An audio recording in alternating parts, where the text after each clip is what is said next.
Now that we've gotten started paying closer attention to our body and brain, the next area is our emotions. In order to regulate our emotions, we first have to be able to identify and name them. Well-known psychiatrist and neurobiology expert Dan Siegel often says when it comes to emotions, we must name it to tame it. Most of us have never been taught much about our emotions. Let's face it, emotions can be uncomfortable and messy. At the same time, they have a critical place in our everyday lives and are an important piece of our full system response. On the heels of ideas related to our bodies, it's important to realize every emotion we experience shows up in our bodies in some way. In fact, one of the primary ways we can begin calming our emotions is by paying attention to how they impact our body. We notice emotions in our body functions: faster heartbeat, faster breathing. We express our emotions in nonverbal ways, and these can include facial expression, eye gaze, tone of voice, body motion, and things like sighs to tears to physical shaking, and sometimes in acting out behaviors. Emotions usually come from what we are thinking and experiencing in the moment. Many times, it may be easier to discover what emotion we're feeling just by noticing what we were thinking at the time. Eventually, this leads to noticing how those emotions showed up in our body. Since they're often connected to our thoughts, our emotions can help give meaning to the events in our lives. Emotion is also an important part of our memory. We tend to remember things that have a strong emotional connection for us. The exception to this is when our emotions are overwhelming, and then our memory systems switch over to survival instincts. In addition, emotions help us to prepare and react to situations. They communicate what we're experiencing on the inside. As we'll learn throughout our journey together, emotions can be calmed and regulated when we're able to understand and identify them. Lots of people have a hard time identifying and putting words to their emotions. This is called alexithymia and is pretty common in trauma survivors. Some of the struggle with this may be the result of trying to avoid our memories by numbing the emotions. Without being able to label these emotions, though, we're at their mercy.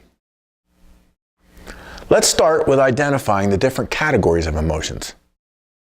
It's essential to our ability to keep feelings from ruling over our behavior to label them. As we'll see over and over again, labeling our emotions improves regulation. So this brings us to the point of identifying what emotions we need to be naming and taming. Some of these may be self-explanatory, and a few probably require a little bit more clarification. Here's my typical starting point. Happy. Typically, this is the preferred state of emotions we desire. We feel satisfied and content with our situation and our body language, facial expressions, and increased energy communicate this state to the people around us. Sad. Usually considered the opposite of happy. We experience a sense of loss and sorrow. This drains our energy and the desire to do things or be around other people. At its most extreme, sadness can lead to a state of hopelessness and depression. And this becomes overwhelming and can cause us to consider extreme ideas like suicide or self-harm behaviors. Fear. We often use a lot of nice labels for fear. Things like anxiety, worry, nervousness. They're all still fear. It's important to know that fear is never in the present moment and is always about what we think might happen next or sometime in the future. Anger.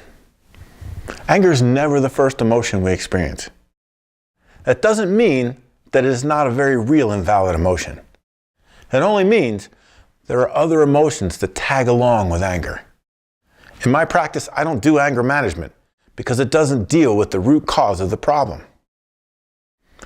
Most anger management techniques are really quick fixes to try to control anger outbursts that hurt others or destroy things. Unfortunately, if we don't deal with the root emotion, eventually anger management techniques become tiresome and exhausting.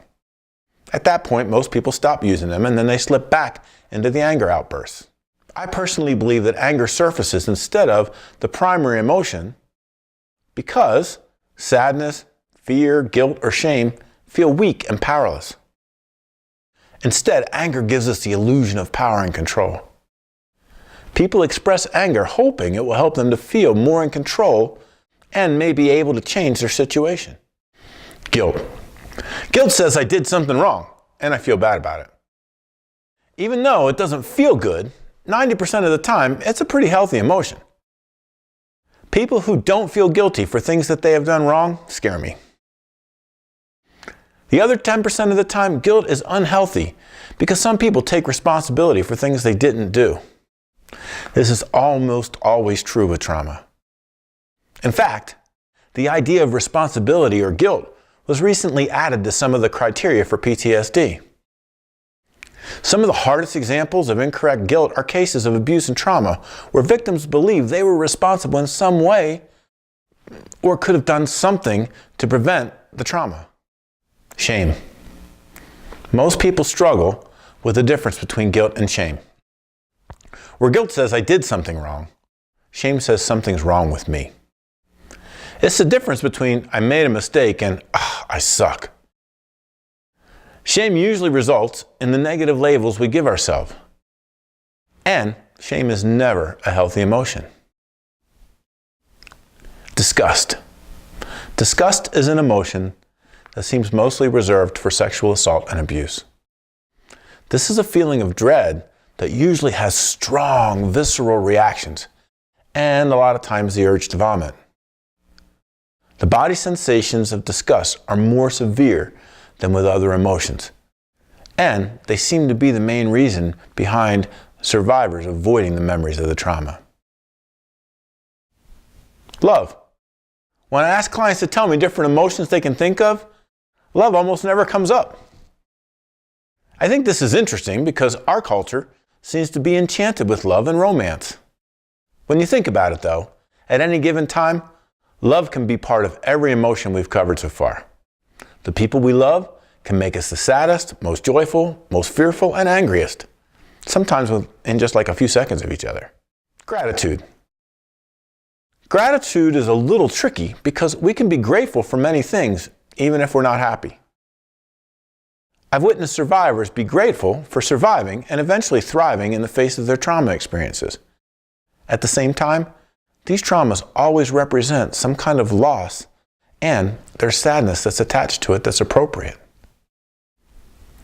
As we begin to consider the specific labels for our emotions, there are a few keys we must keep in mind.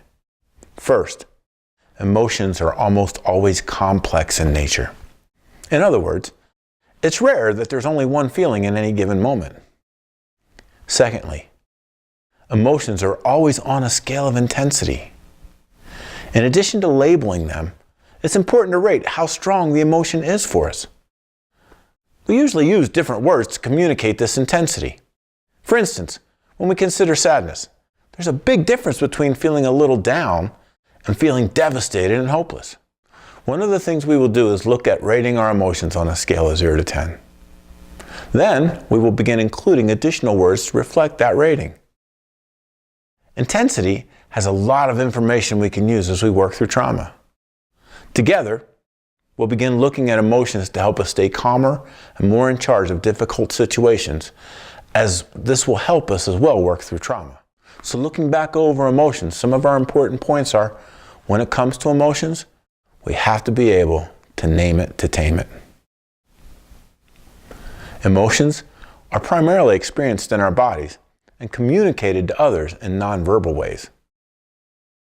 Emotions are closely connected to what we are thinking in the moment and help give us meaning.